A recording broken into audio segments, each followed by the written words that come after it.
Hello दोस्तों, नमस्कार। मैं डॉक्टर श्रवण कुमार आपका अपने YouTube channel learner exam point पर हार्दिक स्वागत करता हूं। दोस्तों, आज हम जो है शिक्षण अधिगम सामग्री पर चलेंगे। अक्सर यहाँ से एक नंबर के क्वेश्चंस पूछ लिए जाते हैं। दोस्तों, अधिगम शिक्षण सामग्री जो है वो स्वरूप के आधार पर कितने प्रकार का बताया गया है। दोस्तों, 3 प्रकार का स्वरूप के आधार पर बताया गया है। तो देखेंगे 3 प्रकार में है क्या। तो देखेंगे श्रव्य सामग्री, दृश्य सामग्री और दृश्य और श्रव्य सामग्री। 3 प्रकार की सामग्रियों का वर्गीकरण किया गया है दोस्त। और यहाँ से जो है अक्सर जो है दृश्य सामग्री और श्रव्य दृश्य सामग्री में ज़्यादा कन्फ्यूजन होता है दोस्त। तो चलते हैं इस पर चर्चा करते हैं कौन कौन सी सामग्री जो है वो हमारे श्रव्य सामग्री में आएगी और कौन सा दृश्य में आएगा और कौन दृश्य और श्रव्य सब में आएगा दोस्त। तो इस पर हम बहुत ज़्यादा समय नहीं देना चाहते हैं दोस्त। चलते हैं अगला, देखिएगा कह रहा है कि श्रव्य सामग्री कौन सा, अर्थात ऐसी सामग्रियां जिसको हम केवल सुन सकते हैं, जिसमें केवल ऑडियो होता है दोस्त, अर्थात उसको हम देख नहीं सकते हैं। उसके अंतर्गत कौन कौन से आएगा। Radio, Akashvani, transistor. चाहे रेडियो आ जाए या आकाशवाणी आ जाए या ट्रांजिस्टर आ जाए, ये जो है सब किसके सामग्री हैं, श्रव्य सामग्री है दोस्त। आया समझ में। अगला देखेंगे ग्रामोफोन, लिंगुआफोन। ग्रामोफोन और लिंगुआफोन ध्यान दीजिएगा दोस्त, इससे ये भाषा कौशल के विकास में सहायक होता है दोस्त। कौन, लिंगुआफोन। ऐसे बच्चे जो हकलाते हैं, तुतलाते हैं अथवा उनका शब्द भंडारण अधिक नहीं होता है, ठीक है। तो जिनमें भाषा दोष होता है उनके भाषा दोष को सुधारने के लिए जो है किसका प्रयोग किया जाता है, लिंगुआफोन और ग्रामोफोन का प्रयोग किया जाता है दोस्त, ठीक है। ये केवल ऑडियो होता है, ठीक है। उसमें आगे चलते हैं भाषा प्रयोगशाला। ये भी भाषा प्रयोगशाला जो होती है वो भाषा के विकास में, भाषा कौशल के विकास में मदद करता है दोस्त। और केवल जो है ऑडियो होता है। स्टीरियो रिकॉर्डर भी क्या है, श्रव्य सामग्री दोस्त। टेलीफोन वार्ता, जो टेलीफोन पर वार्ता होता है उसमें हमें तो उसका चित्र दिखाई नहीं देता है दोस्त, केवल हमें क्या वार्ता अर्थात श्रवण इंद्रिय हमारी सक्रिय रहती है, इसलिए वो श्रव्य सामग्री में आएगा।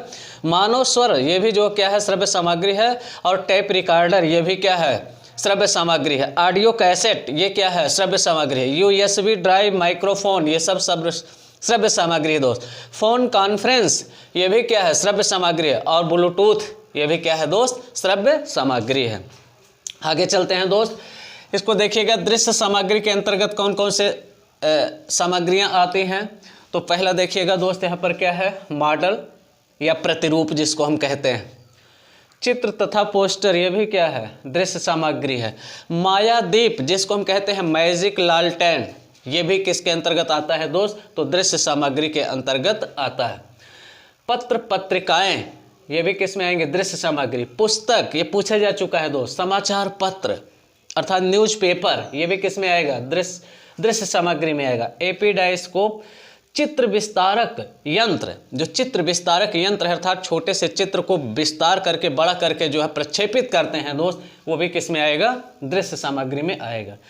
रेखा चित्र तथा खाके, ये भी क्या है, जो रेखा चित्र होता है वो भी केवल दृश्य होता है दोस्त। अगला देखिएगा मानचित्र तथा एल्बम, ये पूछा जा चुका। मानचित्र और एल्बम ये किस साधन के अंतर्गत आएंगे, तो दृश्य सामग्री के अंतर्गत आएंगे।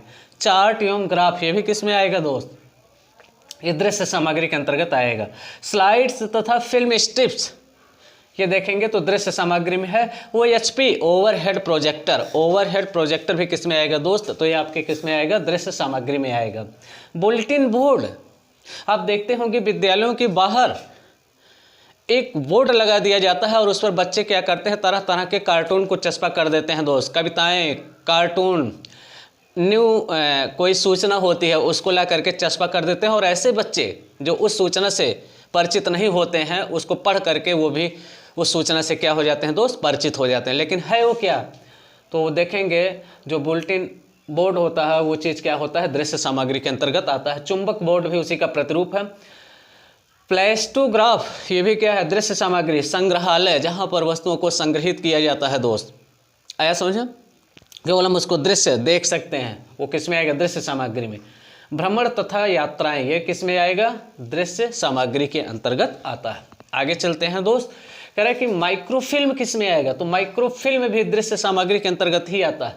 कठपुतली, ये पूछा जा चुका है दोस्त। आप लोग कन्फ्यूजन में होंगे कि कठपुतली में तो आवाज़ें भी होती हैं, और हम देखते भी हैं। नहीं दोस्त, आवाज़ जो होती है वो अलग से उसमें किया जाता है दोस्त। केवल कठपुतली जो होती है, क्योंकि वह निर्जीव होती है, ठीक है, इसलिए कठपुतली को केवल दृश्य सामग्री के अंतर्गत रखा गया। सेलोफेन स्लाइड, ये भी क्या है दोस्त, इसे चित्र को विस्तारक किया जाता है दोस्त। और मूक चलचित्र, अब मूक चलचित्र जिसमें दोस्त केवल चित्र ही होते हैं, जिसमें आवाज़ें नहीं होती हैं दोस्त। तो ये किसके लिए बनाया गया है? ऐसे लोग जो गूंगे होते हैं, जो बोल नहीं सकते हैं दोस्त, सुन नहीं सकते हैं, लेकिन उसके संकेत के हाव भाव को देख करके जो वो समझ जाते हैं। मूर्तियाँ, ये जो मूर्ति होती है दोस्तों भी किस में आता है? दृश्य सामग्री है। फाइलेनिल बोर्ड, ये भी क्या है? दृश्य सामग्री है। कार्टून, जो कार्टून होते हैं वो किस में भी आएगा? तो आपके दृश्य सामग्री में आएगा। श्यामपट, शिक्षक का मित्र होता है दोस्त, क्या? श्यामपट। श्यामपट को मैंने बताया था 2 प्रकार का, चल श्यामपट, अचल श्यामपट, ठीक है, 2 प्रकार के होते हैं दोस्त। और ये शिक्षक का मित्र कहा जाता है दोस्त, ध्यान दीजिएगा। कौन? और श्यामपट को स्थापित करते समय 90 अंश पर स्थापित किया जाता है, और लिखते समय जो है कितने अंश का कोण बनना चाहिए? 45 अंश का कोण बनना चाहिए दोस्त। और अच्छी लिखावट होनी चाहिए, स्पष्ट लिखावट होनी चाहिए। 2 शब्दों के बीच में जो है हमारे जो शिरोरेखा है उसका भी ज्ञान रखें। 2 शब्दों के बीच की दूरी भी समान होनी चाहिए दोस्त। आया समझ में? अगला देखिएगा, कह रहा है कि वेशभूषा, ये जो हमारा पहनावा होता है, वेशभूषा होता है, ये सारी चीज़ें क्या है दोस्त? दृश्य सामग्री के अंतर्गत आती हैं। पंपलेट क्या है? पंपलेट भी दृश्य सामग्री के अंतर्गत आता है।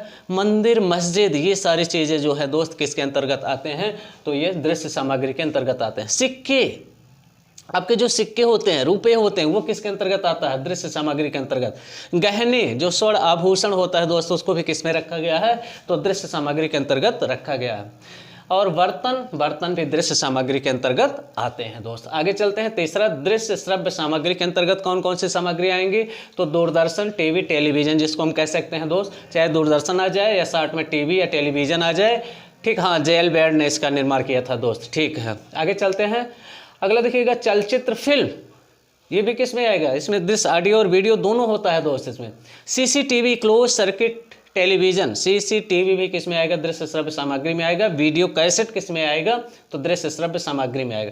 कार्यशालाएं किस में आएगा? दृश्य श्रव्य सामग्री में आएगा।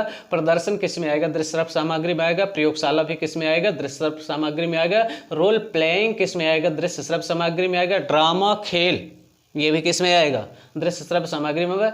सीडी तथा डीवीडी प्लेयर, ये भी किस में आएगा? दृश्य और श्रव्य सामग्री के अंतर्गत आता है। आगे देखेंगे, नाटक, नुक्कड़, ये भी किस में आएगा? दृश्य श्रव्य सामग्री। हम नाटक और नुक्कड़ को देखने के साथ साथ उसमें ऑडियो के साथ, वीडियो के साथ साथ ऑडियो भी हमको दिखाई देता है, सुनाई देता है। कंप्यूटर, ये भी देखेंगे दृश्य श्रव्य सामग्री में। लैपटॉप, ये भी आपका दृश्य और श्रव्य सामग्री में आएगा। माइक्रो मिनी कंप्यूटर, कंप्यूटर का छोटा भाग जिसको पाम कंप्यूटर, ठीक है, वो किस में आएगा? दृश्य श्रव्य सामग्री। सैटेलाइट टीवी वर्किंग, ये भी दृश्य और श्रव्य सामग्री के रूप में कार्य करता है। इंटरनेट, ये भी किस में कार्य करता है दोस्त? दृश्य और श्रव्य सामग्री के अंतर्गत कार्य करता है। तो यहाँ से भी दोस्त 1 नंबर के क्वेश्चंस कभी कभी पूछ लिए जाते हैं।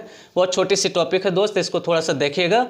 और इसमें ज़्यादा कन्फ्यूजन जो करता है, मैं बता दूँ, दृश्य सामग्री, इसको ज़्यादा थोड़ा सा पढ़ लीजिएगा, क्योंकि ये 23 प्रकार की है दोस्त, ठीक है। और थोड़ा सा दृश्य और श्रव्य दोनों सामग्रियों को क्या कर दीजिएगा? तुलना कर लीजिएगा दोस्त, ठीक है। नमस्कार।